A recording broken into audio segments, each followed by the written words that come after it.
ఆ university చదువుకున్నట్టుగా certificate ఇస్తాము. IB విషయంలో కూడా మీ మీద విమర్శలు వస్తూ ఉన్నాయి. ఐబీ అనేది ప్రపంచవ్యాప్తంగా సంవత్సరానికి 500 కోట్ల టర్నోవర్ కూడా చేయదు, కానీ ఏపీ ప్రభుత్వం దానికి ఒక్కసారి 4500 కోట్లతోటి ఒప్పందం చేసుకుంది అనేది. ఎవరు చెప్పారు మీకు? తప్పది. 4500 కోట్లతో ఒప్పందం చేసుకుంది. అది ఎంత సార్ ప్రాజెక్ట్? చాలా చాలా అబద్ధం. ఆ ప్రాజెక్ట్ కాస్ట్ ఏం లేదు. ఎవరు చెప్పారండి 4500 కోట్లని? చాలా తప్పు. నా దృష్టికి ఎప్పుడు రాలేదు. ఆడిది నేనే ఫైల్ మీద సంతకం పెట్టాలి. మా బాబు 400 కోట్లు అంటే ఎంత సార్ ప్రాజెక్ట్ కాస్ట్? ఆ కాస్ట్ ఏంటంటే వాళ్ళు వచ్చి ఇక్కడ ఉండడానికి, వాళ్ళకి వచ్చి ఐబీ అసలు కాన్సెప్ట్ ఏంటి తెలిసింది? ఐబీఎస్లో మన రాష్ట్రంలో 3 స్కూల్స్ ఉన్నాయి. ఐబీ తాలూకుతో ఉన్నవి, ఆంధ్ర రాష్ట్రం ఉన్నవి 3, ఓన్లీ 3.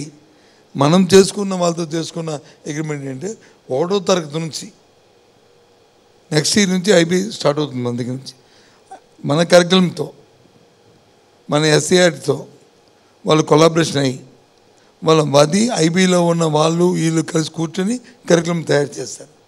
అది రేపు 1st స్టాండర్డ్ నుంచి స్టార్ట్ చేస్తాం. 12th స్టాండర్డ్ వరకు ఈ సంవత్సరం, next year first year, second year, third year వచ్చి ఈ స్టూడెంటే 12th వెళ్తాడు. 12th వెళ్ళిన తర్వాత ఇద్దరు కలిపి జాయింట్ సర్టిఫికేషన్, ఇది ఐబీ ప్లస్ ఆంధ్రప్రదేశ్ గవర్నమెంట్ కలిపి జాయింట్ సర్టిఫికేషన్ ఇస్తుంది. అప్పుడు వాడు ఇంటర్నేషనల్ స్టాండర్డ్స్ వచ్చి అవుతుంది అనేది కాన్సెప్ట్. అది ఓకే. అంతేగాని టోటల్గా ఐబీని కోర్సు ఒకటే కాదు, మన కరికులంతో పాటు IB also one of the subject.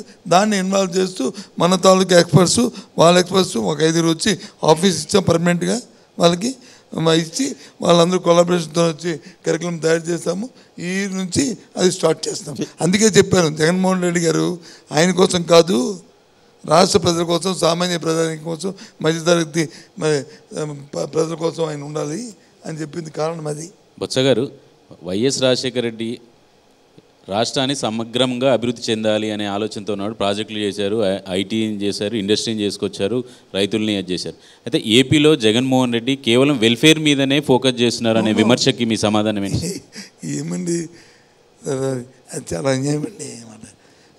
Welfare ఏంటండి? ఇప్పుడు ఎడ్యుకేషన్ చేస్తుంది వెల్ఫేర్. ఇది ఎడ్యుకేషన్ చేస్తుంది, this is the welfare? No, this is asset.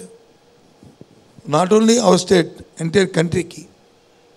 ఇది తీసుకున్న రాబోయే 20 సంవత్సరాల్లో ఆంధ్రప్రదేశ్ స్టూడెంటు దేశంలో కాంపిటేటివ్ ఎగ్జామ్స్లో యూపీబీఎస్ కానీ ఎనీ లేదు, విదేశాలకు కానీ మన వాళ్ళు ఎక్కువ ఉంటారు ఇంక ఫ్యూచర్లో. ఇప్పుడు నుంచి స్టాండర్డ్స్ నుంచి మెయింటైన్ చేసుకుని మనం వెళ్తే 20 సంవత్సరాల తర్వాత ఇది ఇంతే కాదు ఇన్ఫ్రాస్ట్రక్చర్ చేయాలంటారు. మరి 17 మెడికల్ కాలేజీలు పెట్టి 17 హాస్పిటల్స్ పెట్టి కార్పొరేట్ హాస్పిటల్ పెడితే అది వెల్ఫేరా?